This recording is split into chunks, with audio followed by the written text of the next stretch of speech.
Welcome to TV 14 Area News. I am Marjorie Haynes here with Linda Freehill.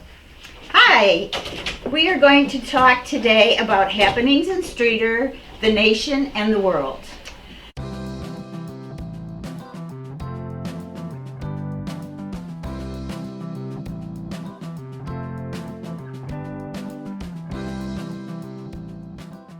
If you would like to be on Gleam TV, on the Gleam TV team, give us a call, text, or email, or Facebook Messenger, or stop by 115 Armory Court for more information. Farmers Market will be opening in late spring or early summer months. When you buy from Farmers Market, you're supporting small businesses. Antiquin Weekend and the Sweet Stroll are on Saturday and Sunday, April 29th and 30th from 10 to 5 in Utica, Illinois at the Canal Market. Also new this season, the Canal Market will be open for Saturday and Sunday from 10 to 4, May 27th through September 24th. Gleam TV's Greg Haynes and Diane Munz Oldenburg stopped by Streator Chamber of Commerce, and they welcomed new Executive Director Courtney Levy and had a lively interview with her. Check out this clip from their visit. What is the most challenging thing about being the executive director here? I would say the challenge is just trying to bring everyone together and unify everyone to, everyone wants Streator to be good. And there are several different groups in our community of, like I said, great volunteers. Mm-hmm. If we could all centralize our efforts to move towards a common goal, I think that would be great. And so it's just a matter of getting all those groups to communicate together, I think is probably the hardest challenge, just because I'm not even aware of some of all of the groups, that are in Streator. So like I said, that's probably my biggest challenge is, and my biggest hope is for these groups, to kind of be able, like I said, still keep their identity, but move forward, and grow together. Well, we're almost out of time, but I do want to say, trying to bring people together, that is what the definition of a great leader is. Bringing people together. Oh, Courtney, that was such a great thing to say. We all should have that spirit of bringing Streator together. For the full interview, see the full interview on our YouTube channel. For sure. City Manager David Plyman gave an update on the successes and challenges of Streator.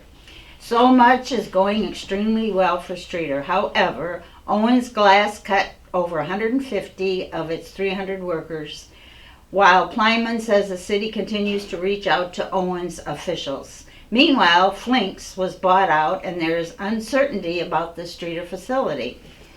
Also, the train route was announced for the proposed line from Peoria to Chicago. Streator didn't make the cut, but the city manager is hopeful that another line may be added to include Streator, or a connecting bus line may be a possibility. The new route is scheduled to be completed in 10 years. Let's take a look at what Mr. Plyman said. New line from Peoria to Chicago. Rail? Yeah. They're going to make stops in LaSalle. I think LaSalle and Peru, right? Or LaSalle, Peru. Utica, Ottawa, and Morris, but no stops in Streator. I mean, there's a lot of infrastructure money there. I mean, we already have a spur. We already have a connection on existing rails we could possibly use. Is that something that we could probably lobby for? Or? Well, I attended a meeting last week. This is a project that is being primarily sponsored by Peoria County and City of Peoria officials, although they're reaching out to the communities along the route that they've selected to also support it. And it's a Peoria to Chicago project, and I believe there'll be stops from Chicago. There'll be stops in Joliet, Morris, Ottawa, LaSalle, or Utica, but not on a regular basis, just on a there's potential for a stop in Utica, I think, for the Start Rock Market, LaSalle, Peru, and then directly from LaSalle, Peru down to Peoria. Streator has never been involved in any of that. I'm not aware of any in any of the planning efforts that Peoria went through to establish this route. We weren't invited to the table on that. I think we're monitoring the situation. The speakers at last week's meeting at IVCC that was held, they had a public meeting on this, talked about the earliest that the route would start delivering service would be in about a decade. So this is not a project that, you know, we're going to see trains stop in Ottawa next year. And so there'll be plenty of planning that goes into it, and there may be an opportunity for us to weigh in. But I find it difficult to imagine a route that would include Streator and also include Morris, Ottawa, LaSalle, Peru, because you're going back and forth, and still, because they need to get the overall time from Chicago to Peoria down to about a 2-hour period, because they're competing with, you know, automobile traffic. So they want to have a comparable time route. Well, So I maybe think- there could be 2 routes. Maybe, yeah, I don't know. I was just thinking like a spur line. You know, it don't even have to really be a train. It could be like just a dedicated route Well, to, you know, for a bus to just, you know. well, that's something that. And so a lot of people were saying, because it's like all of these places where it's going to stop at, they do have an interchange. Streator don't. that there's plenty of regional transportation that could be made available to support the effort. I don't know what that would look like. We're still in the very initial stages of planning, and as I mentioned, we were, to the best of my knowledge, at least in the time period that I've been here at Streator, we've never been asked our opinion about it. Yeah. Well, it might have been a survey or something like that, but Yeah, it was a survey, and that's Yeah. why when they announced it, like a lot of people's like, you know, why we didn't get it. Well, yeah, someone else selected a route, and it didn't include us. Okay, maybe next time. Okay, it would have been nice. We could use the tourists here, you know. Yeah, never say never. Yeah. Well, it's 10 years, anything can happen. Right.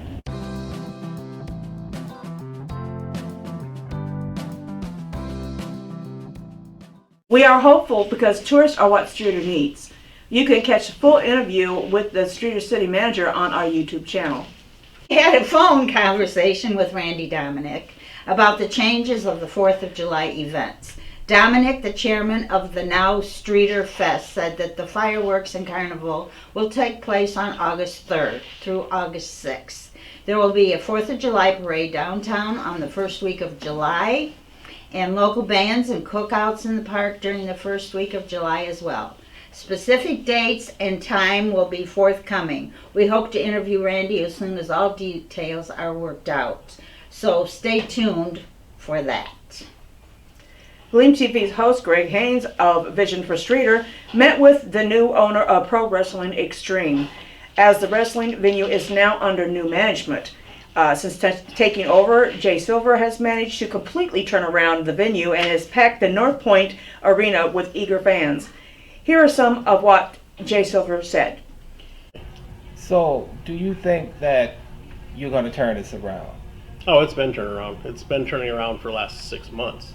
This, I think, was the final thing to do, because we actually evaluated that for the last 6 months. We were going to just keep it powerhouse.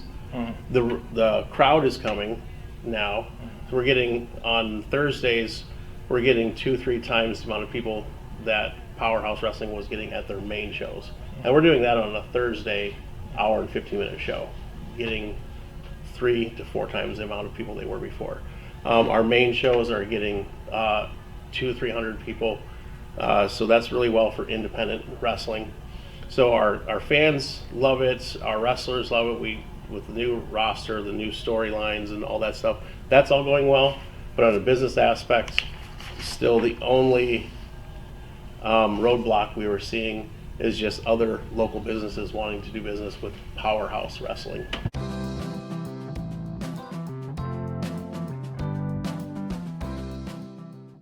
Job well done, Jay Silver, and keep up the great work.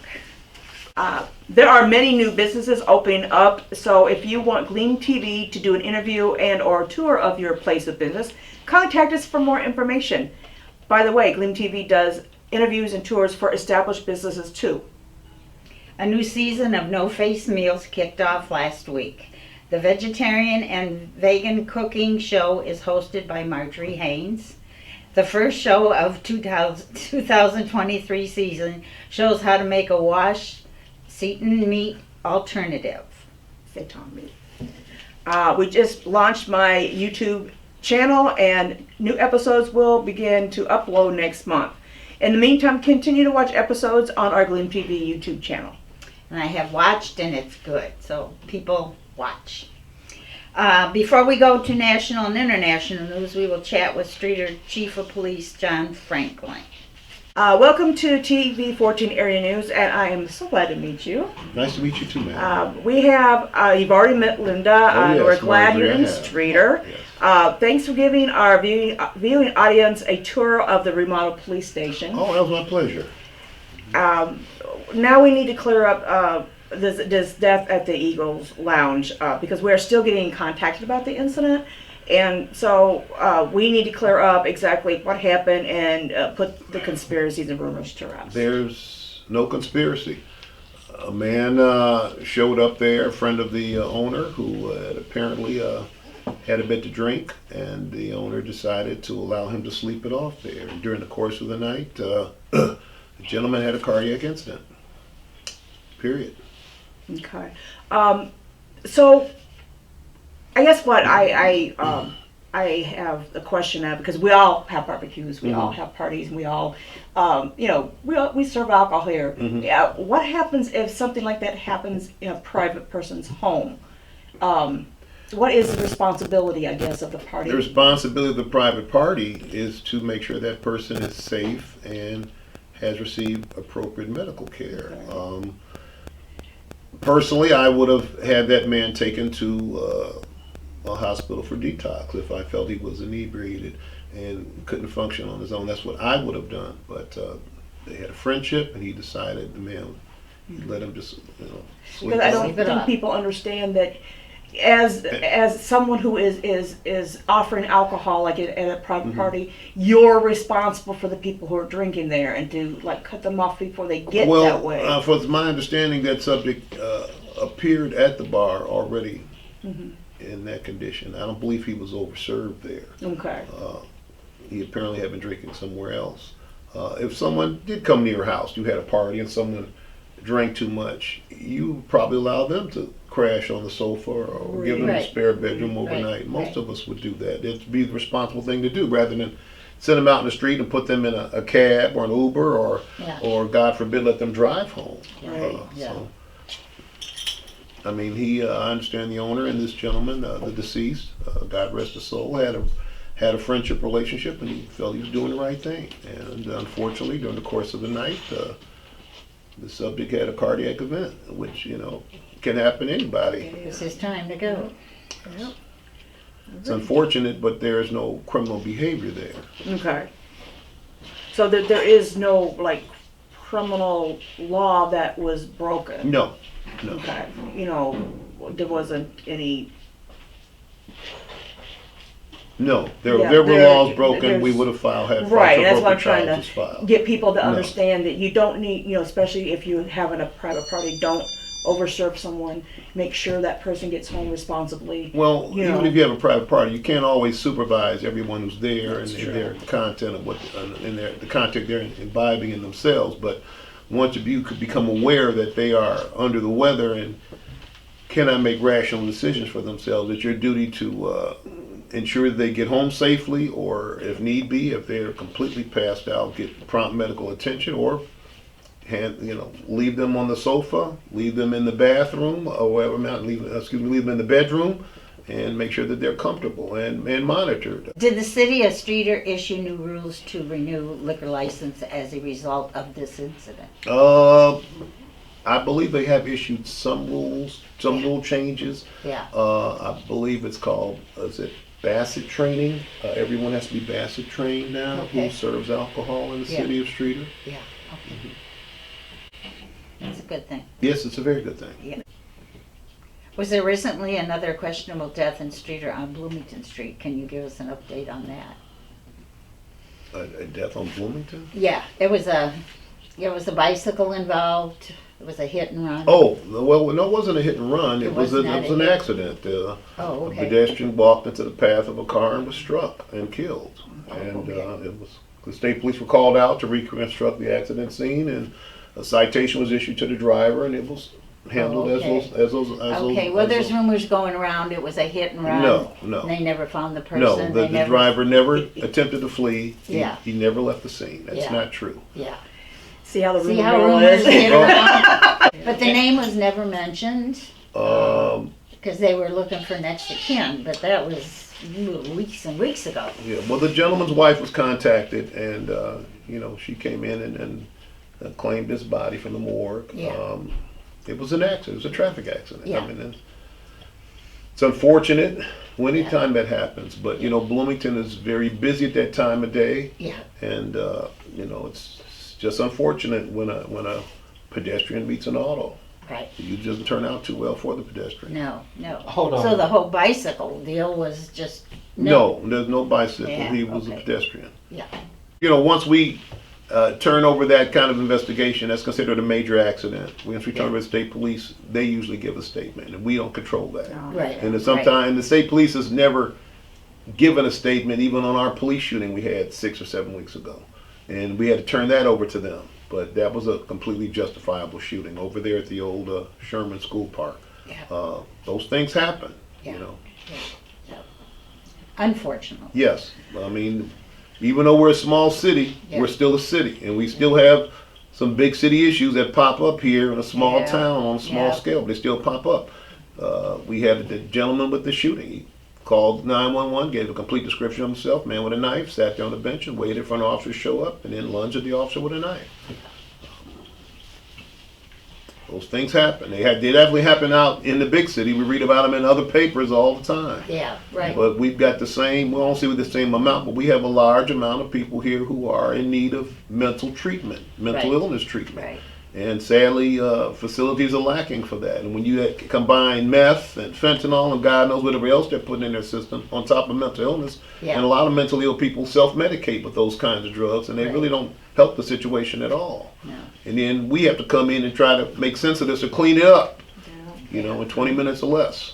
Yeah. So, Well, That'd and be tough. Yeah. That'd be tough. people need to get over this mentality that it can't happen to us because we're a small city. it's happening to everybody. It's everywhere. Yeah. There's nowhere you can hide. It's everywhere. There's no one who's not You know. affected by someone close to Right. them, family, Right. friends, whatever, by mental illness. Mental illness is at a catastrophic level across Yeah, it this is. nation. Yes, it is. And, we're all Many trying ways, to shape, deal and with it form. as best as we can. As you see in a lot of major police departments now, they're having officers actually go out with mental health professionals as a partner. Yeah. They'll let the mental health professional deal with it, try to contain the situation unless it gets violent. Yeah. We had a situation not too long ago where a man was on First Avenue and somewhere else, and he stood there brandishing 2 baseball bats and a machete about this long. And luckily, fortunately, about 8:32 in the morning, a resident rode by and saw this man out there where kids are going to school, and he called the police. Yeah. And when my officer showed up, this gentleman told the officer that showed up, "You better come out shooting because I'm going to start cutting." Yeah. So all of us showed up, and eventually, this man had to be tased and tackled to the ground and handcuffed. And we Yeah. took a bunch of smaller knives off of his pants pockets after we got him down. Yeah. I don't know if he wanted to hurt himself. I don't know if he wanted to hurt us. I don't know if he just wanted to die. Clearly, Yeah. this man was in his 40s, and I understand. Had some drug addiction problems, some mental illness issues, and the man had some serious problems going on. And this is not unusual anywhere to deal with these kind of things No, today. no. But our town and a lot of small towns, rumors fly. Well, I'm here to dispel them if I can. There we go. And that's why we have you here. Thank you. So, what are the police hours, and how does the police station operate after hours? Police department operates on a 24/7, 365 basis. Our records office is open from 7:30 to 5, And you know, even though our lobby's closed, it's still open for the public to come in, pick up the phone, which connects them directly with dispatch, and they will send an officer back to the station to help a citizen with a problem they have. We have people that show up and hand off children with, how do I want to say, tense custody issues. Yeah, yeah. The mother may drop the child off for the father to pick up. The father may drop the child off for the mother to pick up, or other family members, because they can't seem to do this peaceably at the residence. So they use the station as a waypoint to hand off the child or pick up the child. We have a lot of that going on. We also register sex offenders at the lobby who come in all day and half the night. We do fingerprinting in some different circumstances. People applying for jobs in our public schools or whatever, they have to be fingerprinted before they can be considered for hire. So we'll conduct that function too. So there's a lot of different processes going on, within the station. And like I said, the lobby's open till 5 p.m. We fingerprint people up until 3:30 p.m. every day. But due to manpower issues, we can't process sex offenders on the weekends now. We just do it during the week. Okay. You've got a lot on your hands. Well, we've got a lot of responsibilities. Right, We have a lot exactly. of duties to do. But, this is what the citizens pay their taxes for, and this is what the responsibility we've agreed to take on as guardians of the residents of Streator, Illinois. Right. So can you tell us about the Community Citizen Police Academy? We still haven't got that off the ground yet. I'm hoping we can get it off the ground maybe sometime next month. It'll be a series of classes, probably once a week, maybe on a Tuesday or Thursday for like an hour and a half. We'll present a PowerPoint presentation of the history of policing, where it's been, where it's at, where it's going. And there'll probably be a small quiz after every class, containing maybe 10 to 15 questions. And at the end of the 4 weeks, those that successfully attend all 4 classes and pass the quiz will be given a certificate from our department saying they've successfully completed the Streator Police Department Citizen Police Academy. And we hope it's going to be very educational for people to see how policing started in America and what the history of it has been, and hopefully where the future of it is. A lot of people don't even know that organized policing started in 1706 in the Carolinas with organized slave patrols. That was the beginning of organized policing in America. A lot of people don't know that. And a lot of people don't understand why, and this is why sometimes there's a lot of tension, well not a lot, but a significant amount of tension between members of the African American community and policing, because policing did not really start out as a friend to people of color in this country, and not just black people, Hispanics, Chinese, Japanese. You recall in World War II, we forced Japanese Americans into camps to keep an eye on them, because we didn't know if we could trust them to be real Americans during World War II. So we've got a long history here of displaying. This is why sometimes there's distrust, and then also we have a lot. America's a country of immigrants. And a lot of people come from places where the police, there is no community policing. The police tell the public what to do, and if they don't do it, they're going to be incarcerated or beaten and incarcerated or worse. You may recall in the Philippines during the presidential term of President Duterte, he said he was going to eradicate the drug problem, and he basically had his police murder about 7,000 people in the Philippines who were never received due process, never got read their rights. They were accused of drug dealing or drug using. They could have been shot on sight by the police with no questions asked. Most of us would be appalled at that kind of behavior occurring by a police department and its residents or citizens today here. But this was totally acceptable by a majority of people in the Philippines who elected Duterte to president.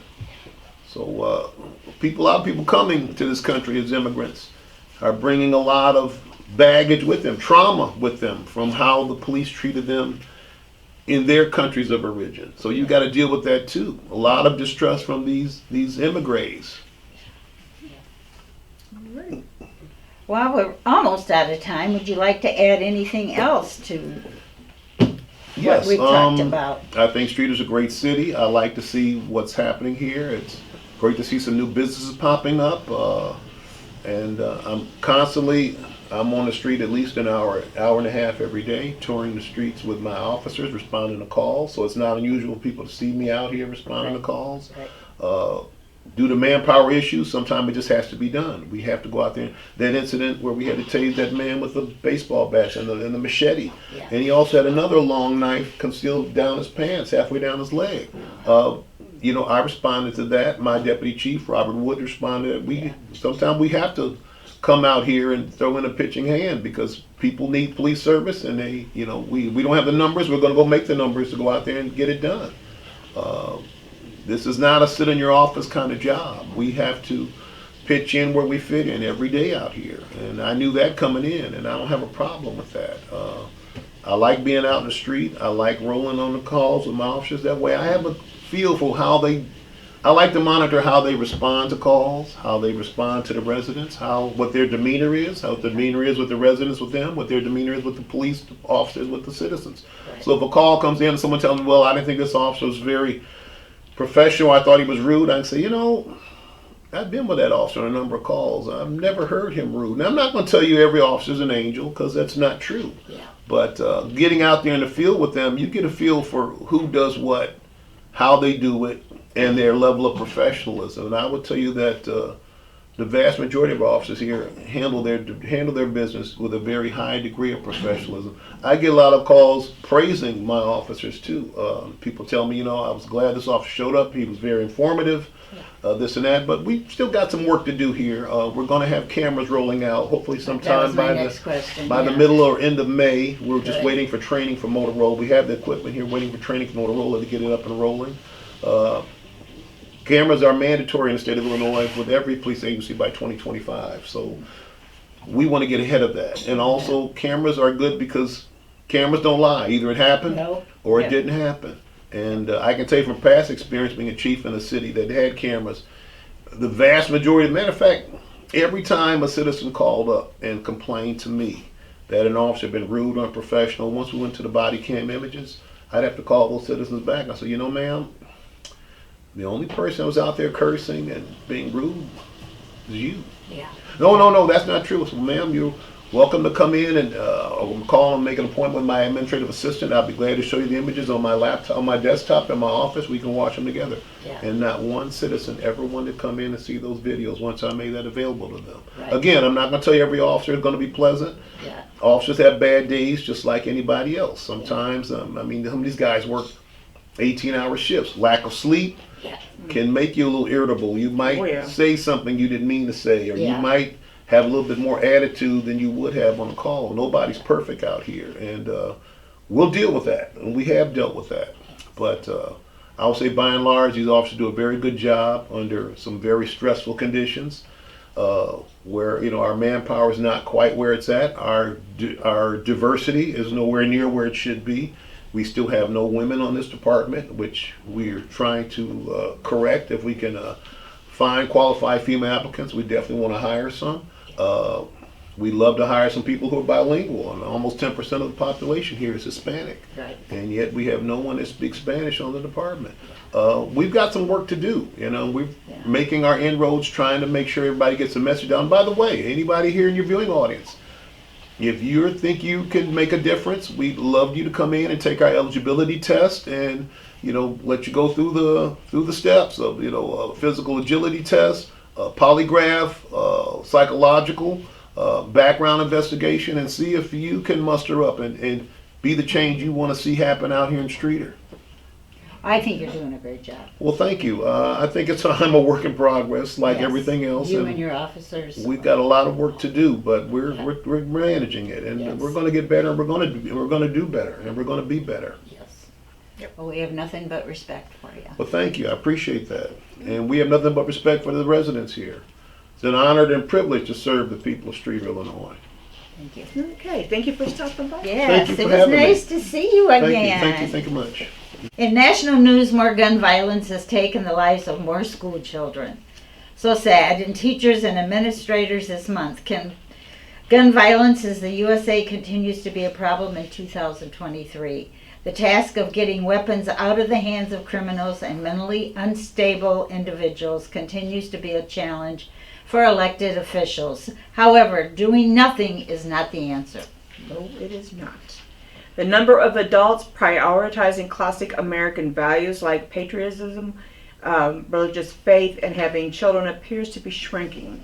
A new poll conducted by the Wall Street Journal and the independent research NORC shows fewer Americans feel these traditional values are important as they once were. The tipping percentage for quick service restaurants last quarter was 15.9%, dropping from 16.4% last year, according to the Toast, a restaurant management software company. People are tipping less in part because of inflation, experts say.